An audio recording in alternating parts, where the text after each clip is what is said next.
আজকে আমরা আমাদের গাইনি অ্যান্ড অবস কোর্সের 6 নম্বর ক্লাস শুরু করতে যাচ্ছি। তো আজকে আমরা কিছু কমন টপিকস নিয়ে আলোচনা করবো, যেটা এন্টিনেটাল চেকআপে একটা পেশেন্ট যখন আসে অনেকগুলো প্রশ্ন তারা করে থাকে, এবং আমাদের গ্রুপ পার্টিসিপেন্টদের মধ্যে দেখা যায় যে সবাই খুব কমন কিছু প্রশ্ন নিয়ে কনফিউজড থাকে। তো এই কমন যে বিষয়গুলো আছে এগুলো আজকে আমরা আলোচনা করতে চেষ্টা করবো, এবং এন্টিনেটাল চেকআপে আমরা কি কি অ্যাডভাইস করবো, কি কি মেডিসিন দেবো, কখন কোনটা দেবো, এই বিষয়ে আমরা আজকে কথা বলবো। তো এন্টিনেটাল চেকআপের সাথে খুবই রিলেটেড একটা টপিক, ওটা হচ্ছে pre conceptional counselling. Pre conceptional counselling বিষয়টা কি, কাকে বলে? তো একটা পেশেন্ট সে যে প্রেগনেন্ট হওয়ার পরেই ডাক্তারের কাছে আসবে বিষয়টা এমন না, সে কনসিভ করার আগেও আসতে পারে। হ্যাঁ, যে আসে বলতে পারে যে ম্যাম আমি কনসিভ করার প্ল্যান, আমাদের বিয়ে হয়েছে অথবা আমার হাজবেন্ড দেশের বাইরে চলে যাবে, আমার কনসিভ করার প্ল্যান, এখন আমার কি কি করণীয় উচিত, কি কি করা দরকার। যখন এরকম একজন মানুষ মানে প্রি কনসেপশনাল কাউন্সেলিং এর জন্য আসবে, তখন তাকে কিছু অ্যাডভাইস দেওয়া হয়, তার কিছু হিস্ট্রি প্রপার্টি হিস্ট্রি নেওয়া হয়, তার কোনো ডিজিজ আছে কিনা, কোনো ক্রনিক ডিজিজ আছে কিনা, সেই জিনিসগুলোর স্ক্রিনিং করা হয়, এবং তাকে ফার্দার প্রেগনেন্ট হওয়ার জন্য কি কি করণীয়, কি অ্যাডভাইস লাগবে সবগুলো যখন দেওয়া হয়, যে সেটিংস এর মধ্যে দেওয়া হয়, সেই সেটিংস থেকে প্রি কনসেপশনাল কাউন্সেলিং বলা হয়। তো প্রি কনসেপশনাল কাউন্সেলিং এর অনেকগুলো বেনিফিট আছে, যেমন এখানে কি করা হয়, ensure that a woman enters pregnancy with an optimal state of health. এখন পেশেন্ট আসছে, তার বয়স হচ্ছে 15 বছর, গ্রাম অঞ্চলের মধ্যে এখন 15-16 বছরের মধ্যে বিয়ে হয়ে যায়, এখন হাজবেন্ড ওয়াইফ আসছে যে তারা কনসিভ করতে চাচ্ছে। তো অ্যাকচুয়ালি ওই মুহূর্তে তাদেরকে কি আপনি অ্যাডভাইস দিবেন, কারণ হচ্ছে যে এজ, মানে এজটা হচ্ছে খুবই একটা গুরুত্বপূর্ণ ফ্যাক্টর। তো সেই সময় তার বয়স জানাটা একটা ইম্পর্টেন্ট জিনিস। তো যাই হোক, এই ফ্রি কনসেপশনাল কাউন্সেলিং এর মধ্যে বেনিফিটের মধ্যে যদি আমরা চিন্তা করি, যে ফ্রি কনসেপশনাল যখন পেশেন্ট আসবে, যেমন একটা এখন জুভেনাইল এপিলেপসি হয়ে থাকে অনেক মেয়েদের, 12-13 বছর বয়সে তাদের এপিলেপটিক সিজার থাকে, যেটাকে জুভেনাইল মাইকোনিক এপিলেপসি বলা হয়। এবং সে হয়তো মেথোট্রেক্সের খাচ্ছে, সরি, সে আপনার অ্যান্টি এপিলেপটিক কোনো মেডিসিন খাচ্ছে, সোডিয়াম ভ্যালফয়েট অথবা কাপামাজেপিন অথবা ফেনাইড্রিন, কোন একটা মেডিসিন সে খাচ্ছে, এবং এই মুহূর্তে সে আসছে আপনার কাছে যে সে কনসিভ করতে চায়। তো তখন তো তাকে কনসিভ হওয়া যাবে না, তাকে অ্যাটলিস্ট যে মেডিসিনগুলো আছে এগুলো যেগুলো প্রেগন্যান্সিতে সেফ না, ওইগুলো 3 থেকে 6 মাস আগে এগুলো বন্ধ করতে হবে, বন্ধ করে তাকে pregnancy safe anti epileptic medicine দিতে হবে, তারপর আপনি তাকে কাউন্সিলিং করতে, তাকে প্রেগনেন্ট হওয়ার জন্য বলতে পারেন। অথবা একটা মেয়ে আসছে, মানে বয়স বেশি, ফর এক্সাম্পল 32 বছর বয়স, তার ফ্যামিলিয়াল হাইপারটেনশন আছে, তার ফ্যামিলিয়াল ডায়াবেটিস আছে, ডিসলিপিডিমিয়া আছে, এখন সে লিপিড লোয়ারিং মেডিসিন খাচ্ছে, সে অ্যান্টি হাইপারটেনসিভ হিসেবে লোসার্টান খাচ্ছে, অথবা সে ডায়াবেটিসের মেডিসিন কি ডিক্লারেট নিচ্ছে। এখন সে আসছে যে সে কনসিভ করতে চায়, তার হাজবেন্ডের ইচ্ছে যে তারা এখন বাচ্চা নেবে। তো এই মুহূর্তে কি করণীয়? তো তখন তো তার যে যে ড্রাগগুলো আছে, প্যারাটোজেনিসিটি আছে, যেসব ড্রাগে, এই সবগুলো ড্রাগ আগে বন্ধ করতে হবে, বন্ধ করে তাকে একটা সেফ স্টেটে নিয়ে যেতে হবে। প্রেগন্যান্সি ক্যাটাগরি বি যেসব ড্রাগ বা প্রেগন্যান্সিতে যেসব ড্রাগ সেফ, ওই ড্রাগের মধ্যে নিতে হবে। কিছু ড্রাগ 6 মাস আগে বন্ধ করতে হবে, কিছু ড্রাগ 2 বছর আগে বন্ধ করতে হবে। এই যে বিষয়গুলো আছে, হ্যাঁ, optimal state of the health, এই বিষয়গুলো ফ্রি কনসেপশনে যদি তারা না আসে, এই জিনিসগুলো আসলে বলা যায় না। তাহলে to reduce the risk of adverse health effect for the women foetus and neonate, to optimise health and provide education about healthy pregnancy. যখন সে প্রেগনেন্ট হওয়ার আগেই সে যখন চলে আসবে, তখন আপনি তাকে এই বিষয়গুলো বলতে পারবেন যে দেখেন প্রেগনেন্সিতে ডায়াবেটিস ডেভেলপ করতে পারে, হ্যাঁ, মোস্ট কমনলি ডায়াবেটিস ডেভেলপ করে দেখা যাচ্ছে সেকেন্ড টাইমেস্টারের শেষ দিকে, আবার হাইপোথাইরয়েডিজম ডেভেলপ করতে পারে আর্লি প্রেগনেন্সিতে। একটা পেশেন্ট নরমাল, তার কোনো থাইরয়েড ফাংশন নাই, কোনো সমস্যা নাই, হাইপোথাইরয়েডিজম নাই, কিন্তু জেস্টেশনাল হাইপোথাইরয়েডিজম অনেকের ক্ষেত্রে ডেভেলপ করতে পারে, কারণ প্রেগনেন্সিতে বডির টোটাল যে হরমোনাল যে এক্সিসটা আছে, এটা একটা চেঞ্জ আসে, ওই চেঞ্জের সাথে সাথে কারো জেস্টেশনাল হাইপোথাইরয়েডিজম ডেভেলপ করতে পারে। তো যখন একটা পেশেন্ট আপনার কাছে কনসিভ করার আগে আসবে, তখন আপনি তাকে অ্যাডভাইস দিতে পারবেন যে আপনার যখন মানে আপনার মনে হবে যে আপনি কনসিভ করছেন, অথবা আপনি যে ইউরিনারি যে অ্যান্টিজেন যে টেস্টটা আছে, হ্যাঁ, কি দ্বারা যে টেস্ট করা হয়, ওই টেস্টের মাধ্যমে যদি আপনি বুঝেন যে আপনি কনসিভ করেছেন, তাহলে আপনি যে জিনিসটা করবেন, আপনি আমার কাছে চলে আসবেন, as soon as possible চলে আসবেন, আমরা আপনার থাইরয়েড ফাংশন টেস্ট যে রুটিন ইনভেস্টিগেশন গুলো আছে এগুলো আমরা করব। কারণ যদি 6 উইক মানে as soon as possible যদি আমরা প্রিকশন গুলো নিতে পারি, তাহলে কিন্তু তার প্রেগন্যান্সিটা একটু সেফ হয়ে যাবে। অনেক সময় দেখা যায় কি আর্লি যে মিসক্যারেজ গুলো হয়, এগুলোর খুব মোস্ট কারণ যেগুলো আছে তার মধ্যে একটা কারণ আছে কি, একটা কারণ আছে আপনার হাইপোথাইরয়েডিজম, জেস্টেশনাল ডায়াবেটিস মেলাইটাস। তো সেজন্য যখন সে প্রি কনসেপশনাল সেটিং এ আসবে, তাকে আপনি কাউন্সেলিং গুলো করতে পারেন। নাহলে তো সে যদি না আসে, তাহলে তার প্রথম ভিজিটে কাউন্সিলিং মহিলারা আসে 16 সপ্তাহ বা 22 সপ্তাহ এরকম সময় আসে। তো 16 সপ্তাহ 22 উইকস ওই সব সময় আসলে তো যেসব ক্ষতি হবার দরকার সেসব ক্ষতি তো আগে হয়ে গেছে, তো কিছু করার থাকে না তখন। এই কারণে যারা প্রি কনসেপশনাল কাউন্সিলিং এ আসে, যে তাদেরকে এন্টিনেটাল কয়টা ভিজিট থাকবে, কয়বার আসতে হবে, এই বিষয়গুলো যখন তারা বুঝতে পারে, তখন তারা নিজেদের এই ক্ষেত্রে একটু যত্নশীল হতে পারে। এরপরে যে জিনিসটা করবেন সেটা হচ্ছে ম্যানেজমেন্ট অফ ক্রনিক ইলনেস। হ্যাঁ, পেশেন্টের ডায়াবেটিস আছে, হাইপারটেনশন আছে, সাইকিয়াট্রিক ইলনেস আছে, থাইরয়েড ডিজিজ আছে।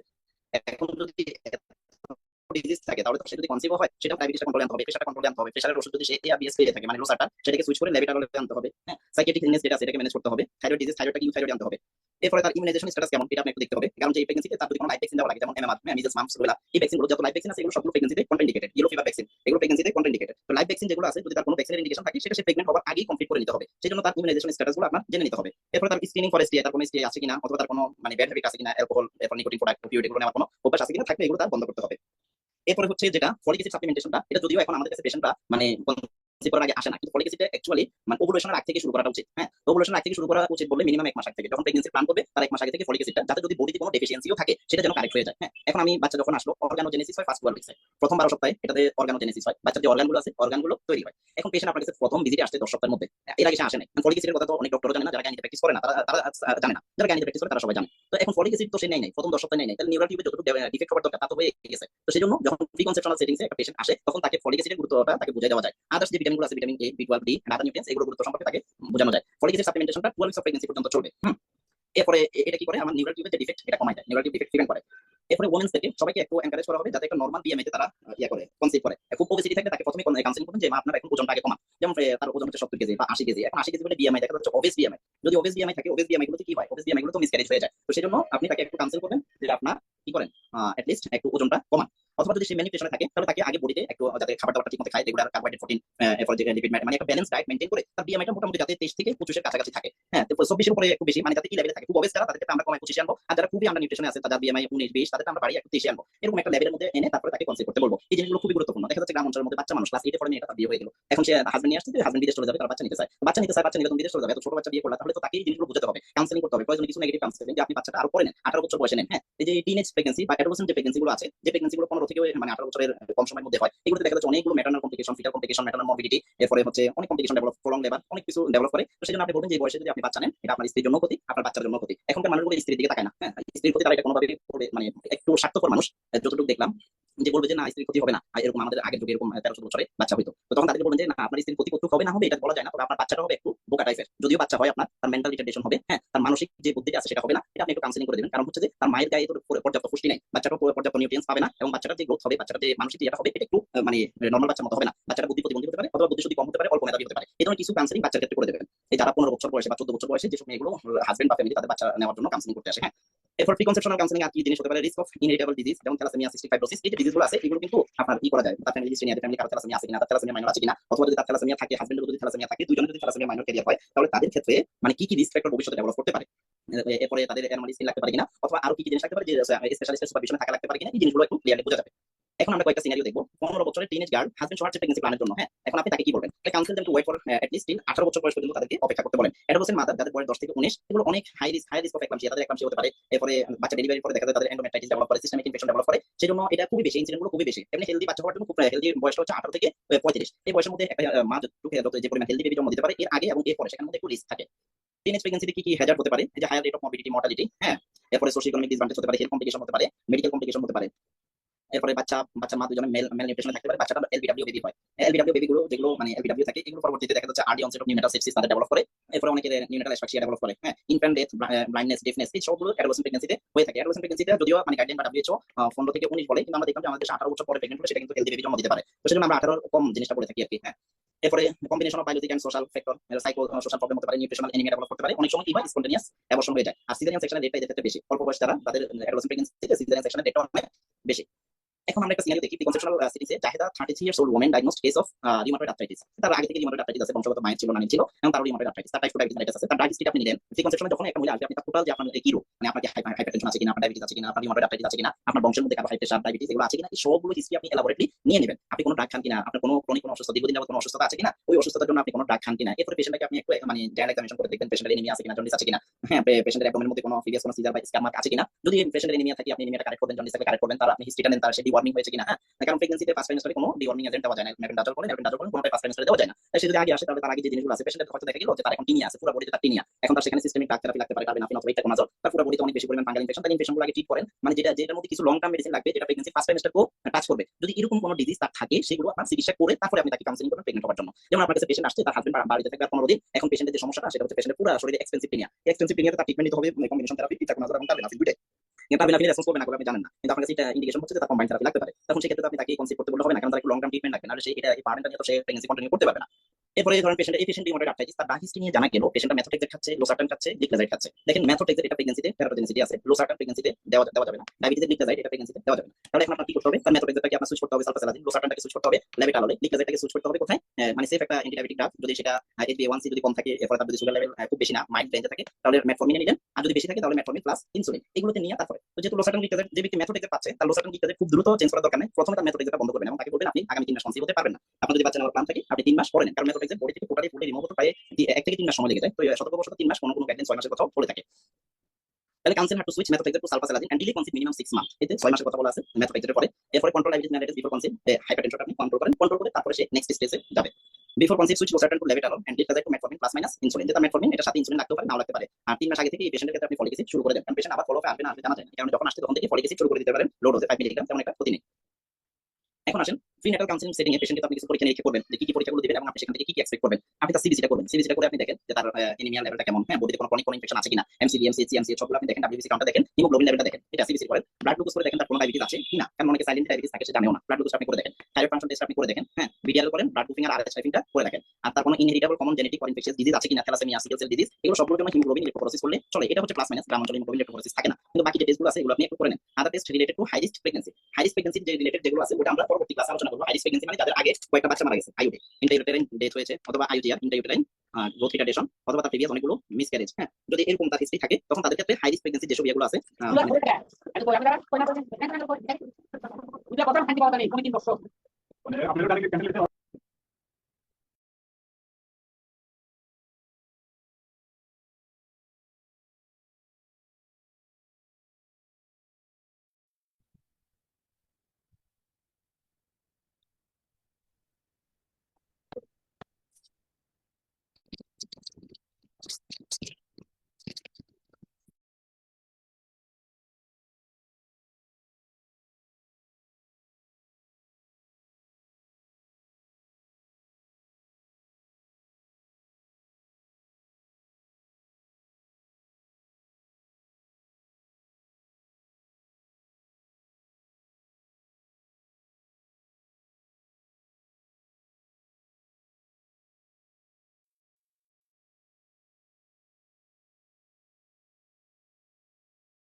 সাউন্ড আসছে না?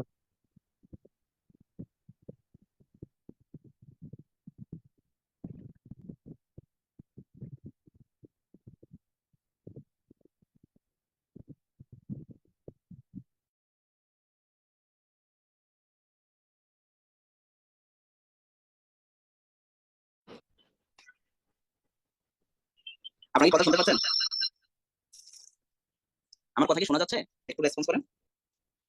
এখন যাচ্ছে। আপনারা কতটুকু থেকে শুনেন না একটু বলবেন?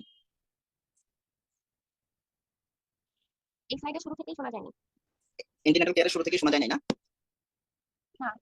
আচ্ছা ঠিক আছে, আমরা একটু আবার আলোচনা করলাম।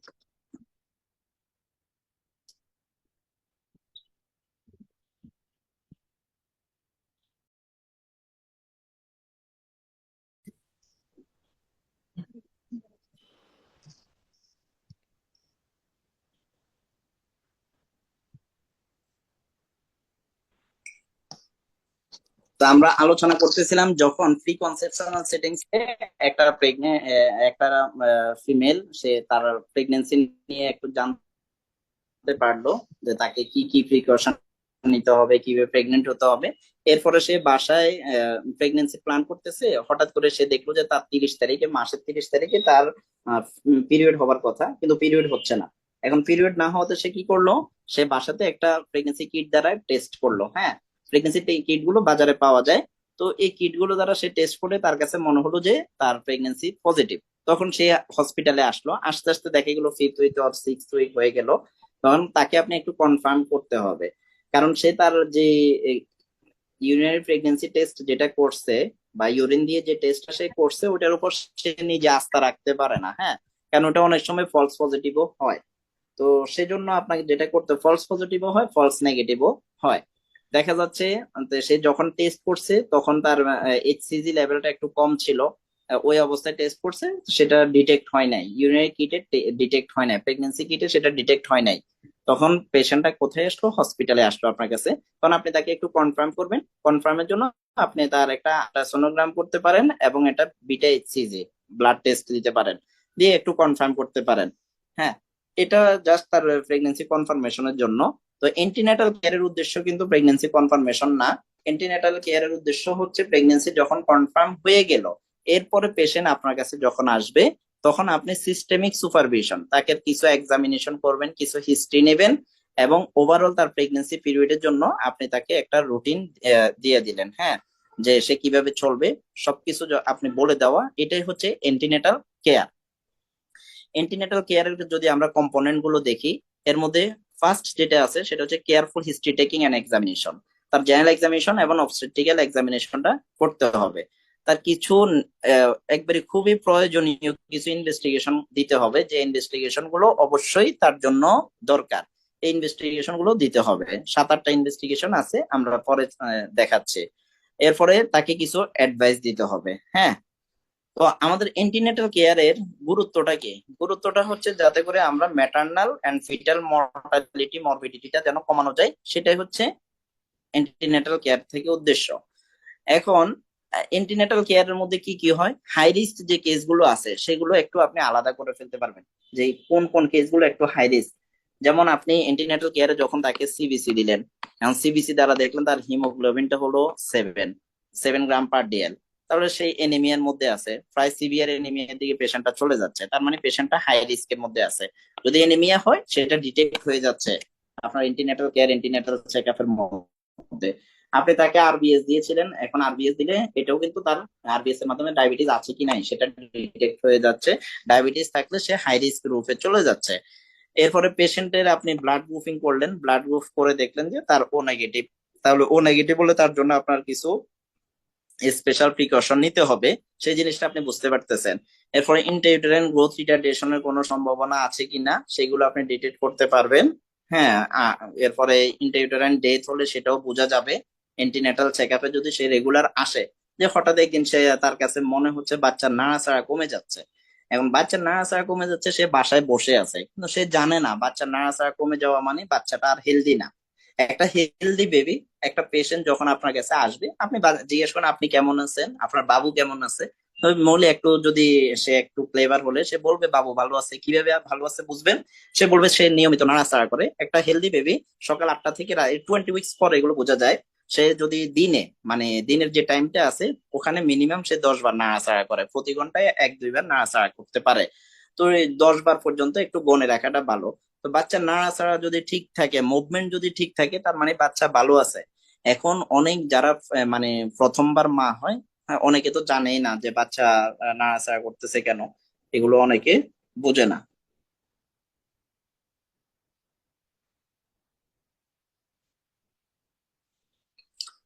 তাহলে এখানে কি করণীয়?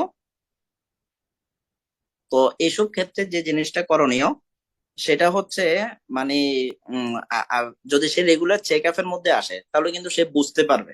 সে যদি রেগুলার চেক আপে আসে তাহলে সে বুঝতে পারবে যে বাচ্চা নাড়াচাড়া কমে যাওয়া মানে, মুভমেন্ট কমে যাওয়া মানে তার কোনো সমস্যা হচ্ছে, যে হয়তো তার যে অ্যামনিওটিক যে ফ্লুইড আছে সেটা হয়তো কমে যাচ্ছে।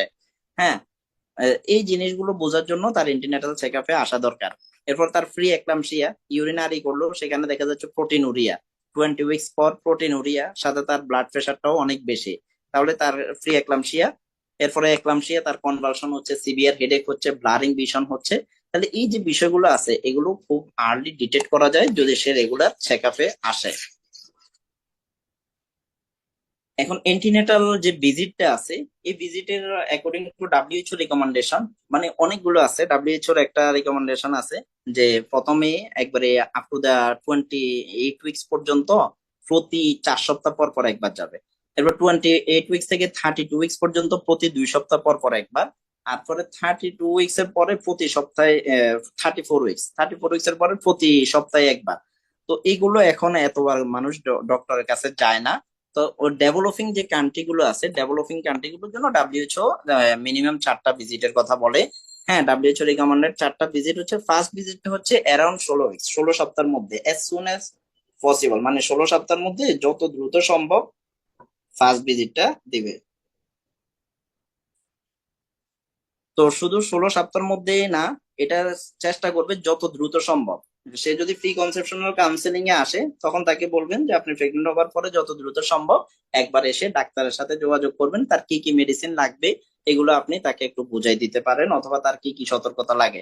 16 সপ্তাহ পর্যন্ত তো অনেক দেরি, কারণ প্রেগনেন্সির ফার্স্ট ট্রাইমেস্টারের মধ্যে অনেকের জেস্টেশনাল হাইপোথাইরয়েডিজম ডেভেলপ করে। এখন 16 উইকস তো তার ফার্স্ট ট্রাইমেস্টার ক্রস করে যাচ্ছে। এই কারণে ফার্স্ট ভিজিটটা হবে early in pregnancy possible, as early in pregnancy, এটা ফার্স্ট ভিজিটটা হবে। এটা একটু মনে রাখবেন। আর বাকি ভিজিট গুলো 24 to 28 উইকস, সেকেন্ড ভিজিট হোক, থার্ড ভিজিটটা 32 উইকস, ফোর্থ ভিজিটটা 36 উইকস, খুব সমস্যা নাই। কিন্তু তার ফার্স্ট ভিজিটটা যত দ্রুত সম্ভব যেন করা হয়, সেদিকটা একটু যাতে নলেজ থাকে।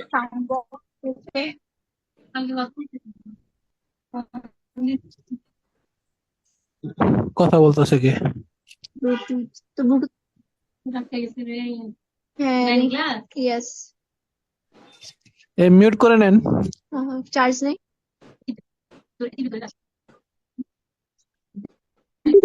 এই তানজিম, আপনি মিউট করেন, আপনাকে মিউট করার পর আপনি।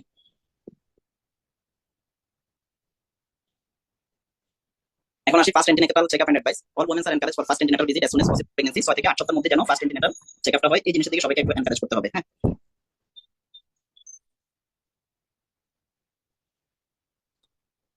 এখন antenatal checkup during booking visit, প্রথম যে ভিজিটটা হয়, প্রথম যে দিন আসে সেটাকে বলা হয় বুকিং ভিজিট। তো এই বুকিং ভিজিটের মধ্যে খুব ইম্পর্টেন্ট কিছু বিষয় আছে, যে সেখানে তার আপনি ডিটেইলস সবকিছু জিনিস একটু জানতে হবে। আর ডিটেইলস হিস্ট্রি টেকিং, এরপর ক্লিনিক্যাল এক্সামিনেশন করতে হবে, ইনভেস্টিগেশন করতে হবে, এন্টিনেটাল অ্যাডভাইস এন্ড কাউন্সেলিং। দেখেন 4টা বিষয় এখানে, খুব বেশি না, এই 4টা বিষয় একটু মনে রাখতে হবে, এই 4টা বিষয় লাগবে।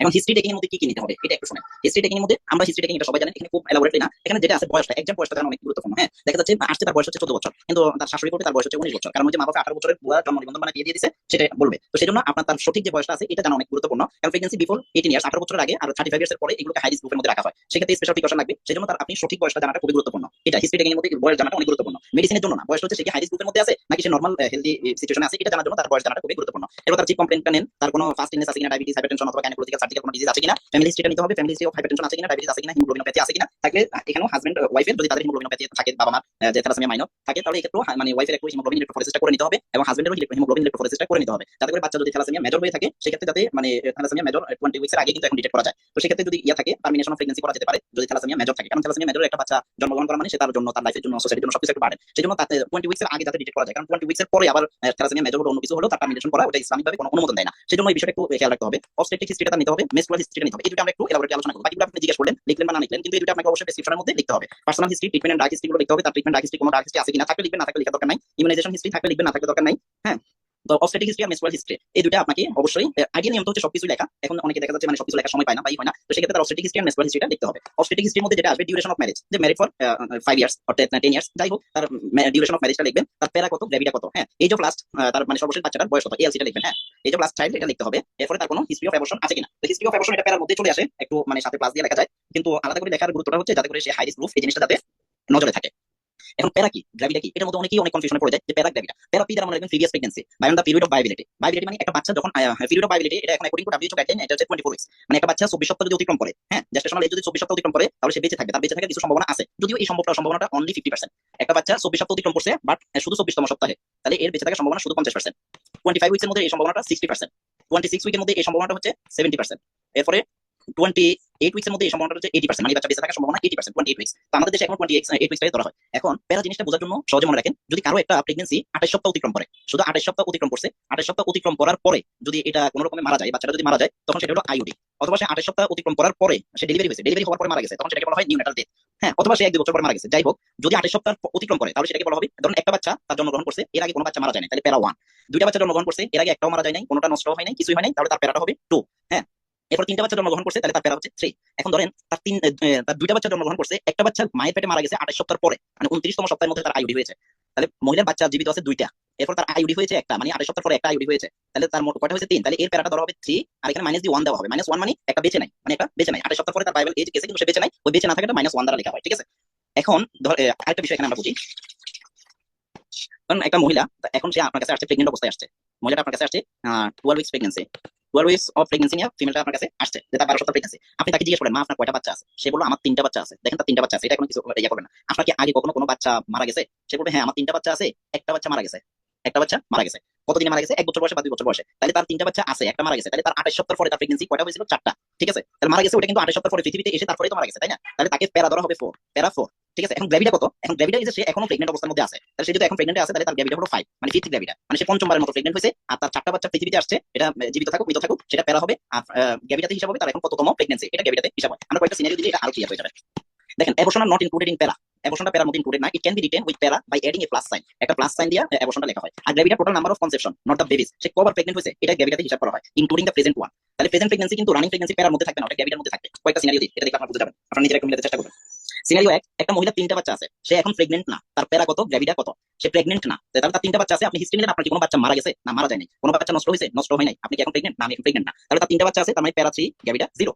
এখন আমরা হিস্ট্রিতে এভাবে লিখতে পারি এক লাইনে G0 P3। আবার ধরেন এই মহিলা যার 3টা বাচ্চা আছে, কোনো বাচ্চা তার অ্যাবর্শন হয় নাই, কোনো আইইউডি নেই, কোনো বাচ্চা জন্মের পরে মারাও যায় নাই, ইন্ট্রাইউটেরাইন ডেথ হয় নাই, তার 3টা বাচ্চা 3টাই জীবিত আছে, সে এখন আবার প্রেগনেন্ট, তার 3টা বাচ্চা জীবিত আছে, সে এখন আবার প্রেগনেন্ট, তাহলে এটা হবে কি প্যারা 3 আর 4th গ্র্যাভিটা। হ্যাঁ 4th গ্র্যাভিটা, এখানে আমরা G4টা দিলাম।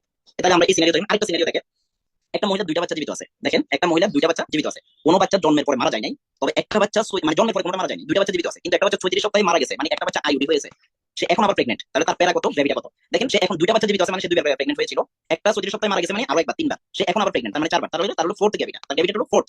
আর তার যদি আমরা প্যারাটা লিখি, প্যারা হচ্ছে 3, কারণ এই যে 36 সপ্তাহ যেটা, এটা 28 সপ্তাহের বেশি, তো যেটা 28 সপ্তাহের বেশি এটা প্যারার মধ্যে চলে আসবে, তাহলে 2টা জীবিত আছে, একটা 36 সপ্তাহের বেশি, মানে এটা 28 সপ্তাহের বেশি, এটা প্যারার মধ্যে আসবে, তাহলে তার প্যারা 3, তাহলে -1 কেন দিলাম, মানে এটা বেঁচে নাই, এটা ইন্টারভিউটার ডেথ হয়ে গেছে, কারণ এটা আমরা এখানে লিখে রাখলাম। এটা সিনারিও 2। এন্ড সিনারিও 3টা দেখেন, একটা মহিলা 3টা বাচ্চা জীবিত আছে, একটা অ্যাবর্শন হয়েছে, এখন আবার প্রেগনেন্ট, 3টা জীবিত আছে, একটা অ্যাবর্শন, এখন আবার প্রেগনেন্ট। তাহলে দেখেন অ্যাবর্শন তো হয় 24 সপ্তাহ আগে বা অ্যাবর্শন হয়ে যায়, তো অ্যাবর্শন যেটা হয় সেটা প্যারার মধ্যে আসে না, কারণ প্যারা মানে 28 সপ্তাহ ক্রস করতে হবে, তাহলে সে 28 সপ্তাহ ক্রস করে নাই, তাহলে 28 সপ্তাহ যেহেতু অতিক্রম করে নাই, 28 সপ্তাহ অতিক্রম যে 3টা করছে 3টা জীবিত আছে, তাহলে তার প্যারা 3। এখন এই যেটা অ্যাবর্শন হয়েছে এটাকে প্লাস চিহ্ন দিয়ে এখানে লিখে দেওয়া হয়, মানে +1, তাহলে প্যারা 3 + 1 মানে কি, তার 3টা বাচ্চা 28 সপ্তাহ অতিক্রম করে পৃথিবীতে আসছে, আর +1 মানে একটা নষ্ট হয়ে গেছে অ্যাবর্শন, যে এখন সে আবার প্রেগনেন্ট, কিন্তু এটা নষ্ট হয়ে গেল তো তার এটা কনসিভ করছে, প্রেগন্যান্সি হয়েছে, তাহলে 3 আর 1 4, সে এখন আবার প্রেগনেন্ট, মানে তার গ্র্যাভিটা 5। এখানে আরেকটা সিনারিও দেখেন, আমি জাস্ট আপনারা জিনিসটা নিয়ে অনেকেই কনফিউজ থাকে অনেক সময়, এই কারণে ক্লিয়ার করার জন্য এতগুলো সিনারিও নিয়ে আসা। একজন মহিলা 3টা সন্তান হয়েছে, 2টা সন্তান ছোটবেলায় মারা গেছে, দেখেন তার 3টা সন্তান হয়েছে, 2টা ছোটবেলায় মারা গেছে, মানে 3টা পৃথিবীর আলো বাতাস দেখছে, দেখি 2টা ছোটবেলায় মারা গেছে। আপনি আরো হিস্ট্রি নিয়ে জানলেন, তার 2টা বাচ্চা অ্যাবর্শন হয়েছে, তাহলে তার 3টা সন্তান 2টা ছোটবেলায় মারা গেছে আর 2টা অ্যাবর্শন হয়েছে। এরপর আপনি জিজ্ঞেস করছেন, আচ্ছা 2টা অ্যাবর্শন হয়েছে ঠিক আছে, মানে 2টা বাচ্চা নষ্ট হয়ে গেছে, আপনি জিজ্ঞেস করেন ফ্যাটের ভিতরে কোনো বাচ্চা মারা গেছে কিনা, কারণ তার একটা বাচ্চা 32 সপ্তাহে ফ্যাটের ভিতরে মারা গেছে, একটা 32 সপ্তাহে মারা গেছে, তাহলে মোট 60টা 28 সপ্তাহ অতিক্রম করছে, 28 সপ্তাহ অতিক্রম করছে 4টা, তাহলে তার প্যারাটা হবে 4। এখন এই 4 এর মধ্যে এই যে 2টা সন্তান ছোটবেলায় মারা গেছে, 2 ডেথ মানে নিউনেটাল ডেথ বা চাইল্ডহুড ডেথ, হ্যাঁ, আরেকটা হয়ে গেছে পেটের ভিতরে মারা গেছে 32 সপ্তাহ, ওটা ওখানে চলে আসবে। 4 - 3 মানে যেগুলো সে হারাই ফেলছে, যেগুলো সে তার থেকে চলে গেছে মরে গেছে, সেটা মাইনাস দিয়ে চলে আসছে, আর +2 দিছি মানে কি 2টা অ্যাবর্শন হয়েছে, 2টা অ্যাবর্শন, তাহলে তার টোটাল প্রেগন্যান্সি কবার, সে এখন আবার প্রেগন্যান্ট, তাহলে তার 3টা সন্তান হয়েছে, 2টা অ্যাবর্শন হয়েছে, তাহলে 3 2 5, একটা 32 সপ্তাহে মারা গেছে, তাহলে 5 এর 1 6, সে এখন আবার গ্র্যাভিড, তাহলে তার গ্র্যাভিডা 7।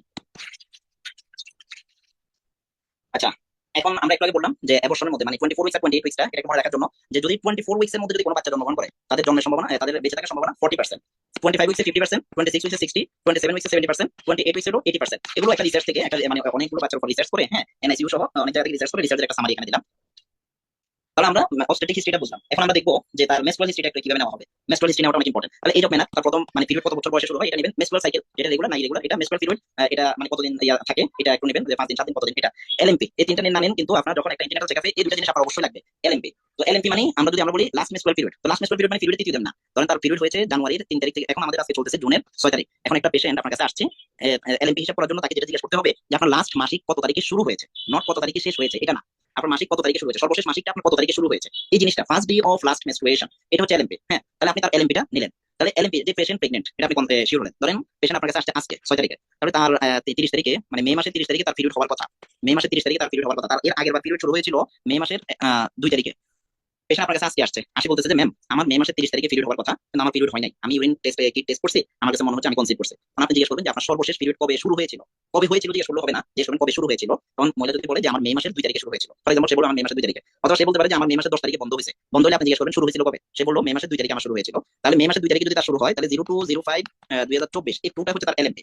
এখন এলএমপির সাথে আপনি হিসাব করবেন ইডিডি, মানে এক্সপেক্টেড ডেট অফ ডেলিভারি, তার বাচ্চাটা কখন ডেলিভারি হতে পারে। তো এলএমপির সাথে ইডিডি হিসাব করা খুব সহজ হচ্ছে, প্রথমে যে দুইটা আছে, দুইয়ের সাথে আপনি 7 যোগ করে দেন, 09। হ্যাঁ, তাহলে 09 আপনি যদি যোগ করেন আর এখানে 9 মাস যোগ করে দিবেন, মানে আপনি 7 দিন প্লাস 9 ক্যালেন্ডার মান্থ। তাহলে এখন তার মে মাসের 2 তারিখে হয়েছিল, আপনি জুনের 2 তারিখ পর্যন্ত হচ্ছে 1 মাস, তাহলে June July August September October November December January February. তাহলে তার ফেব্রুয়ারির 9 তারিখে হবে তার 9 মাস ইয়াতে, তাহলে তার এটা হবে 09/02/2025, এটা হবে তার ইডিডি, মানে তার 5 এর সাথে আপনি 9 মাস একবারে খুব ক্যালকুলেট করে 9 মাস যোগ করে দিবেন। তাহলে সিনারি হচ্ছে এলএমপি হচ্ছে 2/3/2024, এই পেশেন্টের এলএমপি হচ্ছে 2/3/2024, মানে মাসের 2 তারিখে হয়েছিল, তাহলে তার ইডিডি কবে হবে, তাহলে আমরা এই 02 কে আমরা 09 বানাই দিলাম, আর 03 মানে 3 মাসের সাথে 9 মাস যদি আমরা যোগ করে দিই, তাহলে এপ্রিল পর্যন্ত হলো। আপনি এটা হিসাব করেন যে এটা হলো 03, তাহলে আমি যদি হাতে হিসাব করবেন সব সময় পরের মাসের 3 তারিখ, পরের মাসের 2 তারিখ হিসাব করেন যে এপ্রিলের 2 তারিখে 1, হ্যাঁ 1 মাস হবে, মে মাসের 2 তারিখে 2 মাস হবে, এভাবে আপনি হিসাব করলে আপনি পাবেন যে তার April May June July August September October November December, তাহলে তার ডিসেম্বরের 9 তারিখে হলো ইডিডি, এটা আপনি হিসাব করলেন। এটা কাদের ক্ষেত্রে প্রযোজ্য, যাদের প্রতি মাসে মাসিকটা রেগুলার হয়, রেগুলারলি মেনস্ট্রুয়েটিং ওমেন, যাদের রেগুলার মাসিক হয় তাদের ক্ষেত্রে এই মেথডটা কার্যকর হবে, অন্যদের ক্ষেত্রে এই মেথড কার্যকর হবে না, তাদের ক্ষেত্রে আর্লি আল্ট্রাসাউন্ড 20 উইকসের আগে আল্ট্রাসাউন্ড করে তাদের মানে ইডিডি বাইর করতে হবে, ঠিক আছে। এখন আসেন আপনি অবস্ট্রেটিক হিস্ট্রি, গাইনোকোলজি, এরপরে হচ্ছে মেন্সট্রুয়াল হিস্ট্রি সবগুলো নিলেন, এলএমপি ইডিটি নিলেন। এবার আপনার কাজ হচ্ছে লেখার কাজ আপনার শেষ। পেশেন্টকে বলবেন যে আপনি একটু বেডে একটু শুয়ে পড়েন, আমি আপনার কিছু পরীক্ষা করবো। এর আগে আপনি পেশেন্টের হাইটটা দেখলেন, হাইট, ওয়েট এগুলো একটু দরকার। যে পেশেন্টের এখন ওয়েট সাপোজ 50 কেজি, তাহলে থ্রু আউট প্রেগন্যান্সি ফার্স্ট ট্রাইমেস্টারের পরে, ফার্স্ট ট্রাইমেস্টার শেষ হওয়ার পরে প্রতি মাসে তার 2 কেজি করে ওজন বাড়বে। এই 2 কেজি করে বাড়াটা নরমাল। তাহলে আপনি হাইট ওয়েটটা নিলে যে তার পুরো ওয়েটটা কতটুকু বাড়ছে, অনেক বেশি বেড়ে গেছে কিনা, তাহলে সেক্ষেত্রে আবার জেস্টেশনাল ডায়াবেটিস মেলাইটাস বা হাইপোথাইরয়েডিজম বা বিভিন্ন কিছু হতে পারে। সেটা আপনি একটু দেখলেন। পেশেন্টের এনিমিয়া আছে কিনা একটু চেক করলেন, জন্ডিসটা একটু দেখেন, পালস, বিপিটা অনেক বেশি গুরুত্বপূর্ণ। কারণ একটা পেশেন্ট নরমোটেন্সিভ, আপনার কাছে এটা কখনোই চিন্তা করবেন না যে 22 বছরের মেয়ে তার প্রেশার আর কতই হবে। নো, একটা নরমোটেন্সিভ পেশেন্ট যখন সে প্রেগনেন্ট হবে তখন তার কি হতে পারে, জেস্টেশনাল হাইপারটেনশন তার ডেভেলপ করতে পারে, তার প্রি একলামশিয়া ডেভেলপ করতে পারে, তার একলামশিয়া ডেভেলপ করতে পারে। সেজন্য অবশ্যই বিপি আপনি চেক করবেন, অবশ্যই বিপি আপনার দেখতে হবে। আপনি জন্ডিস মিস করেন কোনো সমস্যা নাই, কিন্তু বিপি মিস করলে এটা সমস্যা। বিপি আপনার চেক করতেই হবে, ঠিক আছে? টেম্পারেচারটা দেখলেন, তার গায়ে ফার্স্ট টাইমের মধ্যে একটু শরীর একটু গরম থাকতে পারে, এগুলো কোনো সমস্যা না। এরপর তার কোনো আনএক্সপ্লেইন কোনো ইডিমা আছে কিনা, নরমাল একটু ফুলা থাকতে পারে। যদি জেনারেলাইজড ওভারঅল বডিতে ফুলা থাকে তাহলে সেক্ষেত্রে কিন্তু তার প্রি একলামশিয়া বা কিডনিতে কোনো সমস্যা হচ্ছে কিনা, হেলথ সিস্টেম হচ্ছে কিনা, আপনার তার এই জিনিসগুলো একটু করতে হবে। এক্সামিনেশন অফ ব্রেস্ট, তার ব্রেস্টের মধ্যে অনেক সময় কি হতে পারে, মাস্টাইটিস ডেভেলপ করতে পারে অনেক ক্ষেত্রে। না দেখলেও চলে, যেটা আপনাকে দেখতে হবে height, weight, anaemia, BP, temperature, এটা আপনাকে দেখতে হবে। আর অ্যাবডোমিনাল এক্সামিনেশন 20 উইকস এর আগে খুব একটা দরকার হয় না। 20 উইকস এর পরে সেক্ষেত্রে আপনি এমনি যদি দেখেন একটা ইন্সপেকশন করে শেপ অফ দ্য অ্যাবডোমেন আছে কিনা, স্ক্যান মার্ক আছে কিনা এগুলো দেখেন। পালপেশন হচ্ছে height of the uterus, is done upper 20 to 24 weeks. ওই যে সিম্পেশিও ফান্ডাল হাইট যেটা আছে ওটা 20 উইকস এর আগে দেখে খুব একটা লাভ নাই, 20 to 24 উইকস পরে দেখবেন। 20 to 24 উইকস এর আগে এটা আম্বিলিকাসের নিচে থাকে, পাবেন না। ওটা তারা খুব মেজর কিছু পাবেন না। ফিটাল মুভমেন্টটা দেখতে পারেন, auscultation of fetal heart sound, heart rate. আমরা যদি ফান্ডাল হাইট এন্ড জেস্টেশনাল চিন্তা করি, তাহলে ফান্ডাল হাইটটা হচ্ছে এখানে যদি সিম্পেসিস টিভিস থাকে, এখান থেকে আপনার 20 to 20 উইকস 2 উইকস এর মধ্যে এটা থাকে at the level of umbilicus. আর 36 উইকস এর ডিপয়েড ফসের মধ্যে থাকে, 24 উইকস এর মধ্যে এটা থাকবে লোয়ার 2/3, সরি লোয়ার 1/3 আর আপার 2/3 এর জাংশন। এগুলো খুব একটা দরকার নাই, সহজে এটুকু মনে রাখেন যে 22 সপ্তাহের পরে, হ্যাঁ, এটা আপনি যদি মাপেন, প্রথমে বাচ্চার ফান্ডাসটা একটু, সরি বাচ্চা না ইউটেরাস যে একবার আপার টপ পোরশনটা সেখানে মধ্যে সেটা পারফেক্ট করবেন, পারফেক্ট করে একটা পিতার টেপ দ্বারা এটা মাপা হয়, ইঞ্চিতে টেপ মেপে সেন্টিমিটারে দেখবেন। ওটা জাস্ট জেস্টেশনাল এজের সাথে করেসপন্ড করে। এখন আল্ট্রাসাউন্ড আছে, এগুলো দরকার হয় না। যেমন জেস্টেশনাল এজ যদি 24 উইকস থাকে, সিম্পেসিস ফান্ডাল হাইট যেটা আছে ওটাও মোটামুটি 24 সেন্টিমিটার থাকবে। এই ভগ্নাংশগুলো বাদ দিলে নরমাল কাছাকাছি 25 সপ্তাহে 25 সেন্টিমিটার থাকবে, 30 সপ্তাহে 30 সেন্টিমিটার থাকবে। যাই হোক, এগুলো এখন আমরা দেখবো যে আমরা তাকে কি কি ইনভেস্টিগেশন আমরা তাকে দেবো। ইনভেস্টিগেশনের মধ্যে সিবিসির মধ্যে খুবই একটা বিষয় মনে রাখবেন। একটা প্রেগনেন্ট লেডি আপনার কাছে আসলো, আপনি তাকে পরীক্ষা করালেন, সিবিসি দিলেন। সিবিসি দেওয়ার পরে আপনি জিজ্ঞেস করলেন আপনার জ্বর আছে কিনা, কিছু নাই, প্রস্তাবে কোনো সমস্যা, সে বলছে না প্রস্তাবে তেমন কোনো সমস্যা নাই, প্রস্তাবে একটু মানে বেশি বেশি হয়, তেমন একটা সমস্যা নাই, আমার দাদি বলছে এটা নাকি নরমাল। এটা অনেক মেয়েরা জানে যে তাদের দাদি নানি বা ইয়ারা শাশুড়ি তারা থাকে, অনেক সময় বলে যে এটা নরমাল, তারা শেয়ার করে। যাই হোক, কিন্তু আমি তাকে সিবিসি দিলেন, সিবিসির মধ্যে দেখলেন যে ডাব্লিউবিসি কাউন্টটা 15,000 ক্রস করে ফেলছে। কারণ আপনি ডাব্লিউবিসি কাউন্ট দেখে বলেন ভাই তো বড় ধরনের ইনফেকশন আছে।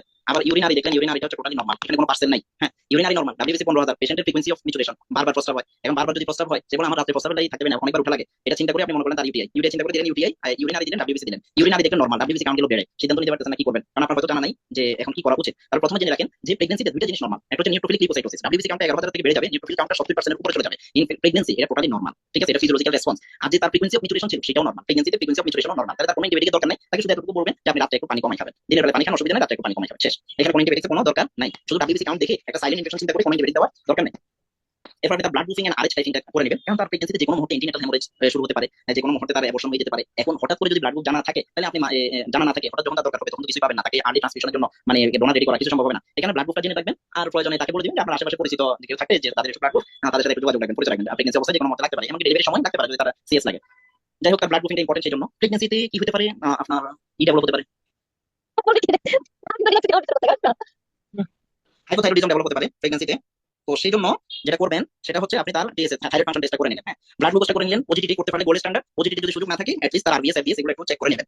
বিডিআরটা করবেন সিভিলিস এর স্ক্রিনিং এর জন্য, যদি এটা আমাদের দেশে অনেক কম, একটু করে নেবেন, গাইডলাইন আছে। এইচবিএস এজি এটা তার লাগতে পারে বাচ্চার মধ্যে, যদি তার এইচবিএস পজিটিভ হয় তাহলে বাচ্চা জন্মের সাথে সাথে তাকে কি বাচ্চাকে কি দিতে হবে, ভ্যাকসিন দিতে হবে, ইমিউনোগ্লোবিন দিতে হবে। সেজন্য এইচবিএস এজি এই সেটা জেনে রাখা ইম্পর্টেন্ট। প্রেগন্যান্সিতে urinary tract infection UTI chance অনেক বেড়ে যায়, এবং প্রেগন্যান্সি উইথ ইউটিআই এটাকে কমপ্লিকেটেড ইউটিআই বলে, কমপ্লিকেটেড ইউটিআই বলে। এবং সেই ক্ষেত্রে কি করা হয়, ট্রিটমেন্ট মিনিমাম 14 দিন লাগে। প্রেগন্যান্সিতে ইউটিআই হলে 7 দিন অ্যান্টিবায়োটিক বন্ধ করে দিবেন না, 14 দিন দিবেন। 7 দিন দেওয়ার পর অনেক কেস রিল্যাপস করতে দেখা গেছে প্রেগন্যান্সিতে। ফার্স্ট ট্রাইমেস্টার এন্ড সেকেন্ড ট্রাইমেস্টারে নাইট্রোফিউরান পয়েন্ট, নিউট্রিনেসা, আর থার্ড ট্রাইমেস্টারে সেফিউরাক্সিন, মনে রাখবেন। আল্ট্রাসোনোগ্রামটা আপনি করবেন, করে তার কি অবস্থা আছে সেগুলো দেখবেন, ইনভেস্টিগেশন। তাহলে আমার এটা ইনভেস্টিগেশন গেল। এখন আমরা কিছু সিনারিও দেখবো, আর এই সিনারিও বেসড আমরা কিছু ডিসকাশন করব। প্রথম সিনারিওটা যদি আমরা দেখি, Shaila 28 years women came to you for first antenatal visit, she is complaining frequency of micturition, তার বারবার প্রস্তাব হয় যে রাতে আমার 2-3বার ঘুম থেকে ওঠা লাগে শুধু প্রস্তাব করার জন্য। আপনি জিজ্ঞেস করছেন যে মা আপনার কি প্রস্তাবে কোনো বার্নিং সেন্সেশন জ্বালা পোড়া করে? সে বলছে না আমার কোনো জ্বালা পোড়া নেই, প্রস্তাব করতে বারবার উঠতেছে, জ্বালা পোড়া নাই। তাহলে বারবার প্রস্তাব করতেছে, এটা শুনলেই তো মাথায় ইউটিআই চলে আসে। তখন আপনি একটা প্রশ্ন বলেন যে বার্নিং সেন্সেশন নাই, তার মানে এটা ইউটিআই এর জন্য একটা নেগেটিভ প্রেডিক্টর। আপনি ইউটিআই মাথা থেকে দেখুন, আরেকটা করতে আপনাকে জ্বর আছে, ইউটিআই তে ম্যাক্সিমাম পেশেন্টের জ্বর থাকে, তার জ্বর নাই, গায়ে জ্বর নাই, কিছু নাই, তাহলে আপনি এটা করেন।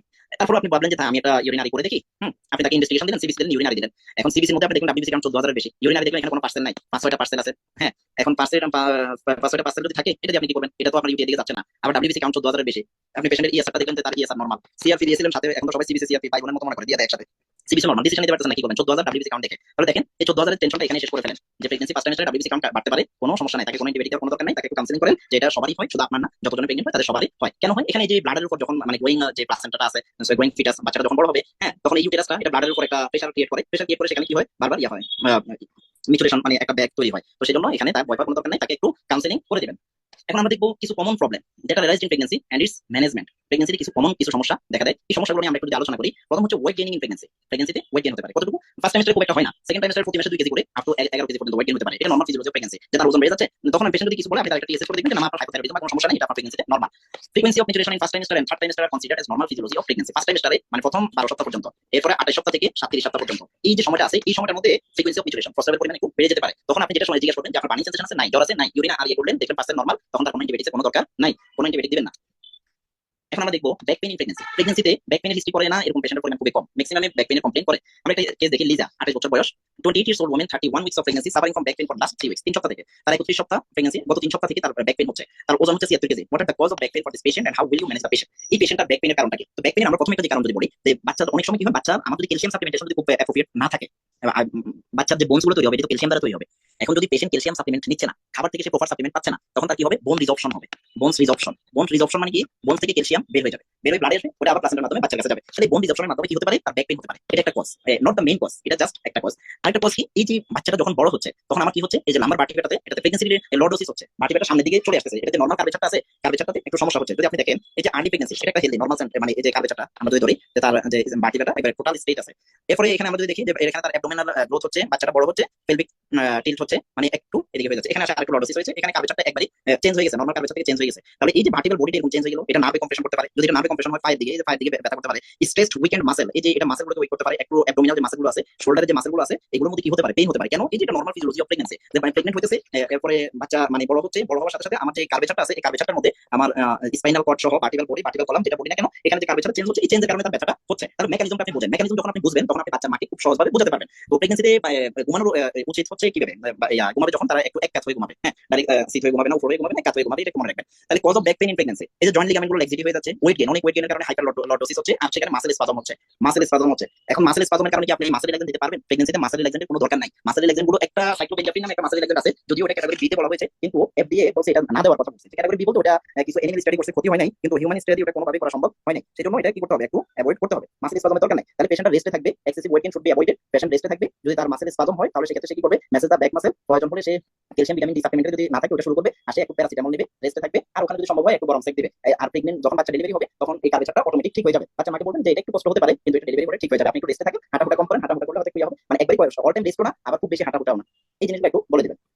এখন আমরা একটা সিনারি দেখি, scenery 3 constipation. Jahanara 20 years old woman, 26 week pregnancy, present to you with history of difficulty in bowel movement। যে সে আসছে আপনার কাছে, আপনি তাকে একবার ভিজিট রুটিন ইনভেস্টিগেশন দিয়ে বলে দিয়েছেন ঠিক আছে আপনি চলাফেরা করেন। এখন সে আবার ধরেন 20 সপ্তাহের মধ্যে 22 সপ্তাহের মধ্যে আপনার কাছে আবার আসছে। তো ইন্টিনেটাল পিরিয়ডে যতবারই আসবে সবগুলো ইন্টিনেটাল সিচুয়েশনের মধ্যে পড়ে যাচ্ছে। এখন আসছে, কি অবস্থা মা, আপনি কেমন আছেন? হ্যাঁ ভালো। আপনার বাচ্চা কেমন আছে?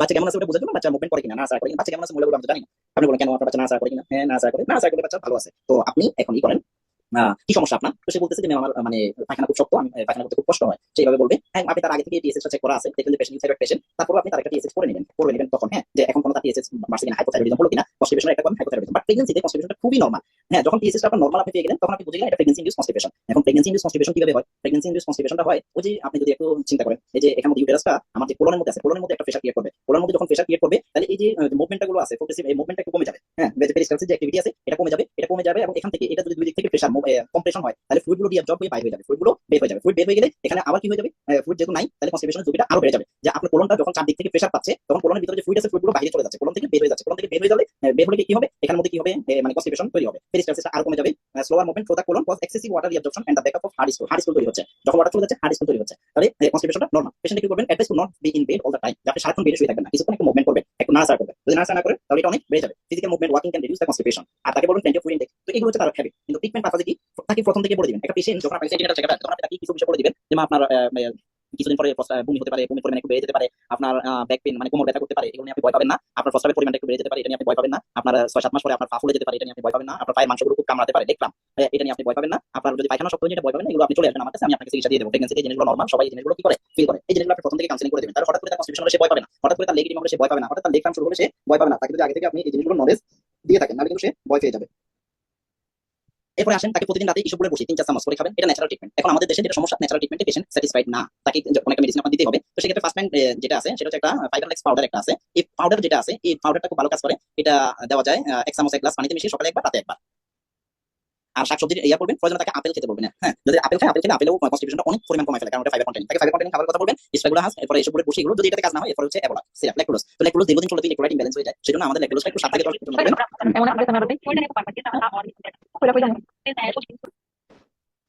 তাহলে তাকে এবোলা সিরাপটা দিলেন, এবোলা 7 থেকে 10 দিন, কিন্তু তাকে লাইফস্টাইল মডিফিকেশন ইস্যুগুলোর জন্য একটু কাউন্সেলিং তাকে করতে হবে, সুন্দরভাবে ইস্যুগুলো বসে খাওয়ার জন্য কাউন্সেলিং করে দেবেন। এখন প্রেগন্যান্সিতে কনস্টিপেশনের কজ কি এটা একটু জেনে রাখেন। Effect of progesterone, diminish physical activity, হ্যাঁ, এর pressure of the gravity uterus on the pelvic floor, এগুলো আমরা আলোচনা করছি। ট্রিটমেন্ট প্লেন্টি অফ ফ্লুইড, এরপর হচ্ছে স্প্যাগুলাস, যেটা বললাম যে পাউডারটা পাওয়া যায়, প্রেভিলেক্স পাউডার, ফাইবারলেক্স পাউডার পাওয়া যায়, এটা একটু দিলেন।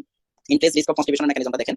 এখন আসেন আমরা আরেকটা সিনারিও দেখি। প্রেগন্যান্সিতে আপনি পেশেন্টকে অ্যান্টিনাটাল চেকআপ 12 সপ্তাহে আপনাকে আসছে, খুব ভালো পেশেন্ট, রুটিন ইনভেস্টিগেশন সবগুলো দিলেন। এখন পেশেন্ট 31 উইকস মানে 3rd ট্রাইমেস্টার পেশেন্ট আপনার কাছে আসলো, প্রেজেন্টের উইথ দেখলাম যে আমার পায়ের মাংস অনেক কামড়ায়, হ্যাঁ, সে এসে দেখা দিবে, কাপ মাসলগুলো দেখা দিবে, কাপ মাসল এখানে খুব বেশি পরিমাণ কামড়ায়, আমার হাত পা কামড়ায়, চিনচিন করে, জিনজিন করে, নামনেস, এই জিনিসগুলো পেশেন্ট এসে বলবে।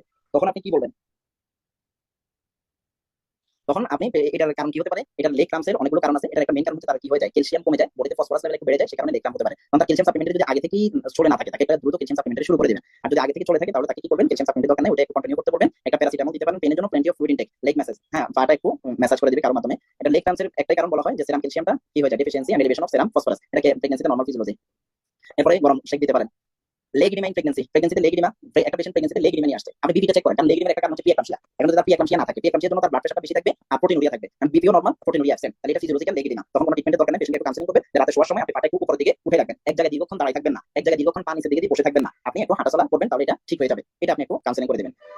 পেশেন্ট আসছে ভেজাইনাল ডিসচার্জিং প্রেগন্যান্সি, তার vaginal PV discharge, PV discharge নিয়ে যখন একটা পেশেন্ট আসবে, সেক্ষেত্রে আপনার কি করতে হবে, কিছু তার হিস্ট্রি নিতে হবে। প্রথম হিস্ট্রিটা হচ্ছে যে ইচিং আছে কিনা, না কোনো ইচিং নাই, তাহলে এটা নরমাল। এটা আমরা লাস্ট ক্লাসে আলোচনা করছিলাম, হ্যাঁ, 5ম ক্লাসে।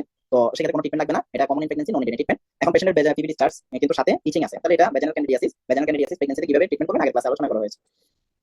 এখন আসি আমরা acidity and heartburn in pregnancy, যে তার বুক জ্বালা পোড়া করে, হ্যাঁ, এরপরে স্যালাইভেশন হয়, জার্ট হয়। এটার কারণ কি? Relaxation of oesophageal sphincter due to compression and upward displacement of stomach by the uterus. ইউটেরাসটা যখন এই যে এটা যদি ইয়া বলি আমরা টোটাল অ্যাবডোমিনাল ক্যাভিটি বলি, এখন ইউটেরাসটা যদি বড় হয় তাহলে যে স্টমাকটা আছে, স্টমাকটা কিন্তু উপরের দিকে কি করবে, প্রেসার প্রয়োগ করে এটাকে উপরের দিকে মুভ করে দিবে। তো এই স্টমাকটা আপন জায়গা থেকে সরে যাবে, displacement of the uterus by stomach by the uterus. এটা কি হতে পারে, যে গ্যাস্ট্রিক যে কন্টেন্ট গুলো আছে এগুলো উপরের দিকে আসতে পারে, উপরের দিকে আসে জার্টের মতো সিম্পটমস হবে, পেশেন্টের ভমিটিং হতে পারে, নাউসিয়া হতে পারে, এই জিনিসগুলো হবে। তো এটা ট্রিটমেন্ট হচ্ছে আমরা এসিডটাকে নিউট্রালাইজ করে দেওয়া, যে আমার ইউটেরাসটা মানে স্টমাকটাকে উপর দিকে প্রেসার দিতেছে, যাতে আমার যে এখানে যে এসিড গুলো যেগুলো আছে এগুলোকে আমি নিউট্রালাইজ করে দেবো। আর এসিডটাকে নিউট্রালাইজ করার জন্য আমার তখন সিরাপ, লিকুইড অ্যান্টাসিড যে সিরাপটা আছে এটা দিলাম। পিপি খুব একটা দরকার হয় না ওই ক্ষেত্রের মধ্যে, এটা লেট প্রেগন্যান্সিতে হয়, আর্লি প্রেগন্যান্সিতে না। হ্যাঁ, লেট প্রেগন্যান্সিতে যখন ইউটেরাস আপনার আম্বিলিক্যাল লেভেলটাকে ক্রস করে যায় 26-27 দিকে, এরপর হাইড্রাস হার্নিয়া হয়। তো হাইড্রাস হার্নিয়া হলে এই কারণে হাইড্রাস হার্নিয়ার কারণে হতে পারে সে তখন ঘুমানোর সময় একটু পাটা উপরের দিকে দিয়ে ঘুমাবে, একটু কাত হয়ে, তাহলে এটা ঠিক হয়ে যাবে। How will you confirm pregnancy? Pregnancy কিভাবে কনফার্ম করবেন? Zerin 27 years old women regularly menstruating women trying to conceive. Now she came to you with history of 6 week of amenorrhoea. তার 6 সপ্তাহ থেকে মাসিক হচ্ছে না, সে অনেকদিন থেকে ট্রাই করতেছে কনসিভ হওয়ার জন্য, তার প্রতি মাসিকটা রেগুলার ছিল, কিন্তু লাস্ট 6 সপ্তাহ থেকে তার মাসিক হচ্ছে না, সে আসছে। এখন তার ইউনিট প্রেগন্যান্সি টেস্ট ওয়াজ নেগেটিভ, তার ইউনিট টেস্টটা নেগেটিভ ছিল, তো সে মাসিক হচ্ছে না, আবার সেই ইউনিট টেস্ট করছে ওটাও নেগেটিভ, তার কি কোনো অসুবিধা হয়ে গেল কিনা, এমেনোরিয়া ডেভেলপ করলো কিনা, সেকেন্ডারি এমেনোরিয়া না প্রেগন্যান্সি, সে একটু ভয় পেলো, সে আসলো। তাহলে আপনি যেটা করবেন, 2 ইয়ার আল্ট্রাসাউন্ড প্রেগন্যান্সি প্রোফাইল, সেরাম বেটা এইচসিজি, যদি সবগুলো নেগেটিভ হয় তখন আপনি ফলো আপ দিবেন 10 উইকসে। আর এটা নেগেটিভ হবে না, এটা ইয়া হয়ে যায়, পজিটিভ হয়, পজিটিভ হলে আপনি প্রেগন্যান্সি ডিক্লেয়ার দিতে পারেন। Test for confirmation of pregnancy, unit pregnancy test, beta HCG, early ultrasonogram. এখন আসেন ফার্স্ট এন্টিনাটাল ভিজিটের মধ্যে আমরা কি কি মেডিসিন প্রেসক্রাইব করব, এটা আমাদের একটু গুরুত্বপূর্ণ। ফার্স্ট এন্টিনাটাল ভিজিটের মধ্যে এই patient came to you in pre conceptional period, conceive এখনো করে নাই, পেশেন্ট আপনার কাছে আসছে, তাহলে স্টার্ট ফলিক অ্যাসিড 1 থেকে 3 মাস আগে, প্রেগন্যান্সি 3 মাস আগে যদি আপনার কাছে আসে কোনো রকম ফলিক অ্যাসিড শুরু করে দেন, 1 মাস আগে আসলে অবশ্যই দিবেন folic acid, tablet folic acid দৈনিক একটা করে, এটা মানে প্রেগন্যান্ট হওয়ার পরে আরো 3 মাস চলবে। হ্যাঁ, এটা কি করে, নিউরোটিভ ডিফেক্ট প্রিভেন্ট করে। ওই অবস্থায় আর কোনো মেডিসিনের দরকার নাই। প্রি কনসেপশনাল কাউন্সেলিং পেশেন্টের যদি কোনো সমস্যা থাকে, আপনার যদি সিম্পটম বলে, তাহলে ওটা ট্রিটমেন্ট দিবেন, but age E pregnancy planning শুধুমাত্র ফলিক অ্যাসিড ইন্ডিকেটেড। আর অন্য যদি কিছু তার সিম্পটমস নিয়ে আসে সেটা আপনি আলাদা হিসাবে দিবেন। পেশেন্ট 6 সপ্তাহ সময় আসছে, সবকিছু ঠিক আছে, পেশেন্টের 6 সপ্তাহ পরে আসার পর আপনি রুটিন ইনভেস্টিগেশন করলেন, সিবিসি, ইউরিনারি সবকিছু করলেন, রুটিন ইনভেস্টিগেশন সবকিছু নরমাল, কি চিকিৎসা দিবেন? তো রুটিন ইনভেস্টিগেশন যদি নরমাল 6 সপ্তাহ সময় আসছে, আগে থেকে তার যদি ফলিক অ্যাসিড চলা থাকে ফলিক অ্যাসিডটাই দিবেন, আর সাথে অন্য কিছু দেওয়ার দরকার নাই। আর যদি না থাকে তাহলে তাকে আপনি একটা ফলিসন দিয়ে দিবেন। আর ফার্স্ট টাইমের মধ্যে কি থাকে, যদি পেশেন্টের নাউসিয়া থাকে, ভমিটিং থাকে, মর্নিং সিকনেস থাকে, সেক্ষেত্রে আপনি এক্লিস প্লাস যেটা আছে ওটা আপনি অ্যাড করে দিতে পারেন। এবার আমরা যাই সিনারিও 7 নম্বর সিনারিও আমরা একটু দেখি, যে এখানে মধ্যে পেশেন্ট 13 সপ্তাহ প্রেগন্যান্সি নিয়ে আসছে, রুটিন ইনভেস্টিগেশন তার সবগুলো নরমাল। হ্যাঁ, তো তাকে কি চিকিৎসা দিবেন 13 সপ্তাহ? তাহলে মনে রাখবেন 12 সপ্তাহ পর থেকে কিন্তু iron supplementary, calcium supplementary, multivitamin এগুলো শুরু করা হয়। ভিটামিন ডি এর ব্যাপারে বলা হয় যে পেশেন্ট যদি ভিটামিন ডি রিচ ফুড যদি খায়, ভিটামিন ডি রিচ ফুড খাচ্ছে, সকালবেলা তার সান এক্সপোজার আছে, তাহলে সাপ্লিমেন্টারি না হলেও চলে, যাদের sufficient amount of vitamin D বডিতে আছে। বাট যাদের সান এক্সপোজার খুবই কম, অথবা এটা উইন্টার সিজন, যেখানে সূর্য দেখাই মিলে না, তখন তাদেরকে ওই যে vitamin D 600 unit, 600 international unit, ডেপটল যে সিরাপটা আছে, ডেপটল সিরাপে 230 এসএফ ডেইলি, মানে দৈনিক আধা চামচ করে, মানে 230 এসএফ দৈনিক একবার করে আপনি দিতে পারেন। ভিটামিন ডি একবার প্রেগন্যান্সি শুরু থেকে দেওয়া যায়, কারণ অর্গানোজেনেসিসের জন্য ভিটামিন ডি এর অনেক গুরুত্বপূর্ণ ভূমিকা আছে। অর্গানোজেনেসিসের জন্য আপনি ভিটামিন ডিটা as soon as possible in pregnancy আপনি শুরু করতে পারেন। তাদের ক্ষেত্রে যাদের ক্ষেত্রে আপনার মনে হবে যে পেশেন্টের ভিটামিন ডির অভাব আছে, মানে পর্যাপ্ত পাচ্ছে না, অভাব নাই, বাট সে পর্যাপ্ত পায় না, সেক্ষেত্রে আপনি তাদেরকে দিতে পারেন। আর 13 সপ্তাহ 12 সপ্তাহ পর থেকে আমাদের কি হবে? ফার্স্ট সেমিস্টারের পরে ফলিক অ্যাসিড 12 সপ্তাহ পর্যন্ত চলবে, 12 সপ্তাহ পরে আয়রন সাপ্লিমেন্টারি। এখন কত আয়রন সাপ্লিমেন্টারি 12 সপ্তাহ আগে দেওয়া যাবে কিনা? পেশেন্টের যদি আয়রন ডেফিসিয়েন্সি এনিমিয়া থাকে তাহলে দেওয়া যাবে, আর আয়রন ডেফিসিয়েন্সি এনিমিয়া নাই নরমাল, তো ওই মুহূর্তে প্রথম 12 সপ্তাহ আয়রন রিকোয়ারমেন্ট এত একটা বেশি বাড়ে না, ফিজিওলজিক্যাল ডিমান্ড এত বেশি বাড়ে না, সেজন্য প্রথম 12 সপ্তাহে দেওয়া হয় না। কিন্তু দিলে বাচ্চার কোনো ক্ষতি হবে কিনা? বাচ্চার কোনো ক্ষতি হবে না, বাট যে মর্নিং যে সিকনেসটা আছে আয়রন যেহেতু এটা জিআইটি ডিসকমফোর্ট করে, তাহলে ওই যে মর্নিং সিকনেস আর নাউসিয়া ভমিটিং এগুলো একটু অ্যাগ্রাভেট করতে পারে। এই কারণে ফার্স্ট টাইমেস্টার প্রথম 3 মাস শেষ হলে আয়রনটা শুরু করা ভালো। আর প্রথম 3 মাস গেলে আয়রন শুরু করার ইন্ডিকেশন আছে, কারণ তখন বডিতে ফিজিওলজিক্যাল ডিমান্ড বেড়ে যায়। এটা আমরা আইডিয়া ক্লাসে আলোচনা করেছি। ক্যালসিয়াম সাপ্লিমেন্টারি, ক্যালসিয়াম প্রেগন্যান্সিতে মিনিমাম তার 1 গ্রাম ক্যালসিয়াম লাগে। এখন 1 গ্রাম ক্যালসিয়াম কিন্তু 1 লিটার দুধ থেকে পাওয়া যায়, 1 লিটার মিল্ক থেকে 1 গ্রাম ক্যালসিয়াম পাওয়া যায়, কিন্তু আমরা 1 লিটার মিল্ক তো খাওয়া সম্ভব না। তো সেখানে মিল্ক থেকে নিবে, মিল্ক আধা লিটার খাবে, প্রতিদিন আধা লিটার দুধ খাবে। একটা মা যখন সে প্রেগনেন্ট হচ্ছে তাকে অবশ্যই কাউন্সেলিং করতে হবে তার আধা লিটার দুধ খাওয়ার জন্য। আধা লিটার মানে 2 গ্লাস, 2 গ্লাস হলে সে সকালে 1 গ্লাস রাতে 1 গ্লাস খেতে পারে। সকালে তো দুধ পাওয়া যায় না, যে দুপুরে সে 1 গ্লাস খেতে পারে, আর রাতে সন্ধ্যার পরে 1 গ্লাস খেতে পারে। 2 গ্লাসে মোটামুটি 250 ml করে হলে তার আধা লিটার হয়ে যায়। তাহলে আধা লিটার থেকে তার অ্যারাউন্ড 500 থেকে 600 মিলিগ্রাম ক্যালসিয়াম আসবে। আর আপনি একটা ক্যালসিয়াম সাপ্লিমেন্টারি ট্যাবলেট দিচ্ছেন, সেটার মধ্যে থেকে আসবে 300 মিলিগ্রামের মতো। কারণ হচ্ছে ধরেন আপনি বায়োকেল ডিএক্স দিলেন, তো বায়োকেল ডিএক্স এর মধ্যে লেখা আছে ক্যালসিয়াম 600 মিলিগ্রাম, তো 600 মিলিগ্রাম মানে 600 মিলিগ্রাম না, কারণ এটা হতে থাকে ক্যালসিয়াম কার্বনেট। ক্যালসিয়াম কার্বনেটের মধ্যে ক্যালসিয়ামের পরিমাণ 40%, ক্যালসিয়াম কার্বনেটে ক্যালসিয়ামের পরিমাণ হচ্ছে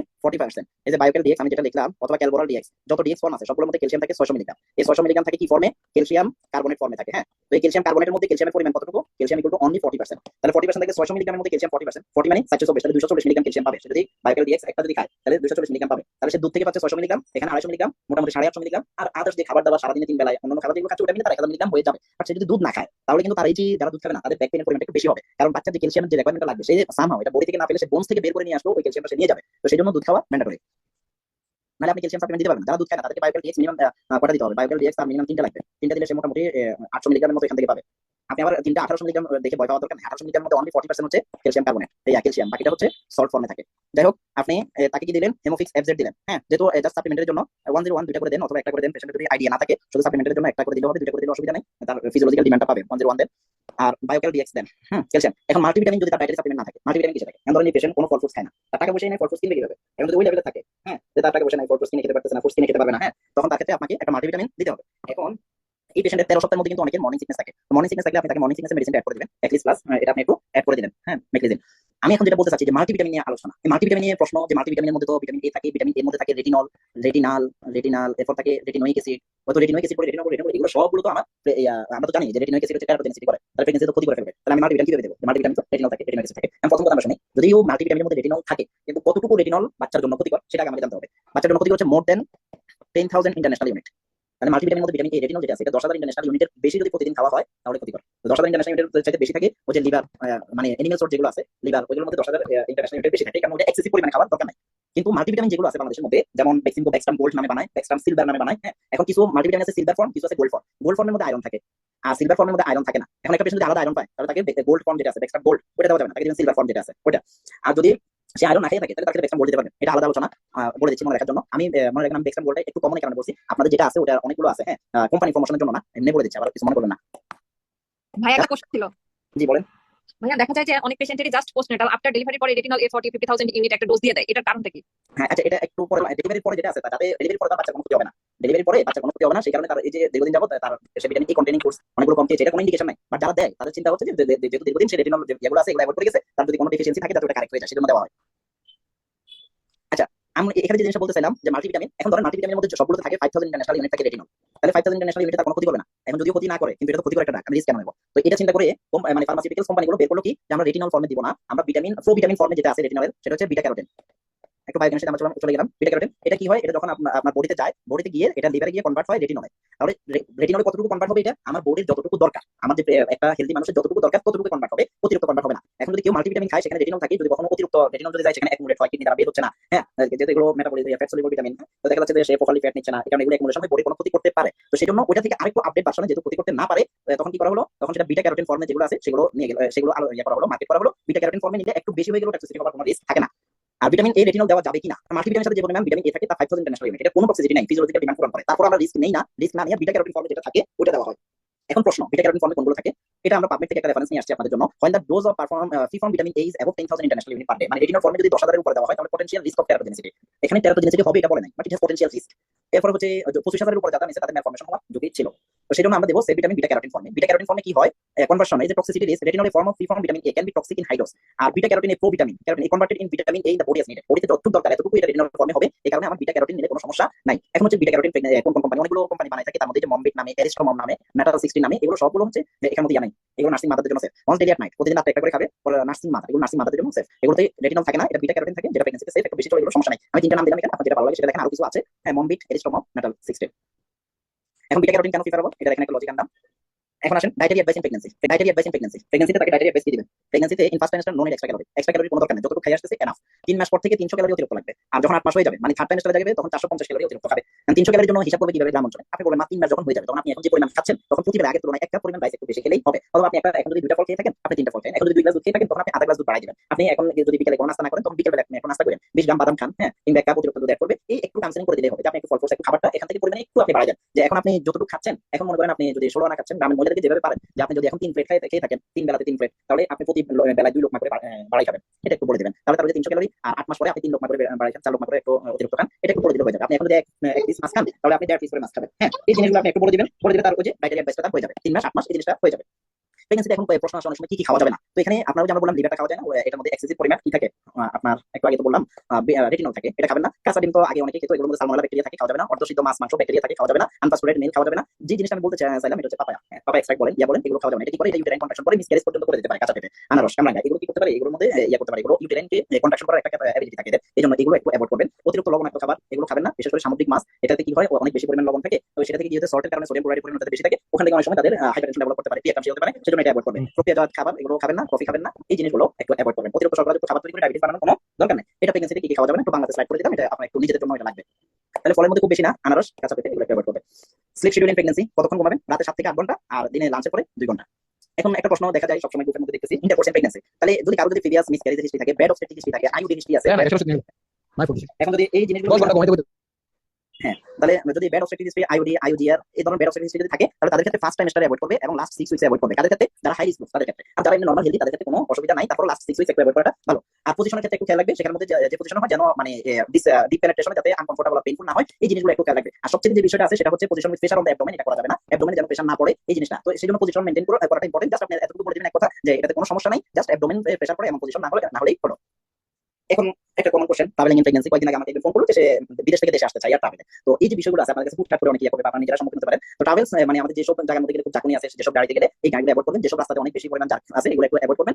আর first trimester, specially first trimester and last 6 week, এই সময়টার মধ্যে লং ডিসটেন্সের যে ট্রাভেলগুলো আছে এগুলো অ্যাভয়েড করবেন। হ্যাঁ, লং জার্নি যেখানে ধরেন আপনি এখন ঢাকায় আছেন, এখন আপনার 9 উইকস চলতেছে, এখন আপনি গ্রামে যেতে চাচ্ছেন, তো গ্রামে আপনি কষ্ট করে 3 উইকস অপেক্ষা করেন, 12 সপ্তাহ 12 সপ্তাহ পরে আপনি যে লং ডিসটেন্সে যাবেন 300 কিলোমিটার 400 কিলোমিটার, ওটা আপনি সেকেন্ড ট্রাইমেস্টারে শুরু করেন, 14 সপ্তাহ 15 সপ্তাহের মধ্যে যান, তখন সেটা আপনার জন্য মানে রিস্ক ফ্রি বলা যায়। তাহলে যে লং জার্নি প্রিফারেবল, এটা হচ্ছে limited to the second trimester. আর আপনি রেল রোডে যেতে চেষ্টা করেন, বাসে না গিয়ে, কারণ বাস রুটটা ভালো না, এখানে বিভিন্ন জায়গা আছে, ওটা বাদ দিয়ে আপনি রেলে যাওয়া করেন।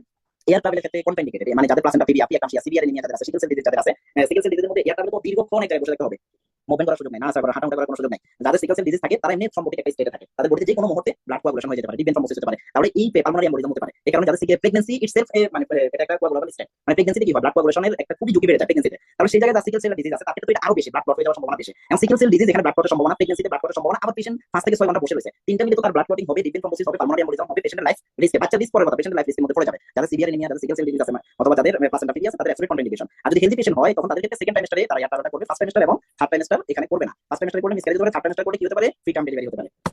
সবকিছু এখন শেষ, আপনি পেশেন্টকে সর্বশেষ যে কাউন্সেলিংটা করবেন সেটা কিছু ডেঞ্জার সাইন বলে দেবেন। আপনাকে অনেক কিছু বললাম এখানে, যেটা বলা হয় এনএইচএস বলে থেকে, ন্যাশনাল হেলথ সার্ভিস ইউকে, যে ফ্রি কনসালটেশনে একটা পেশেন্টকে আপনার 20 মিনিট সময় দিতে হবে।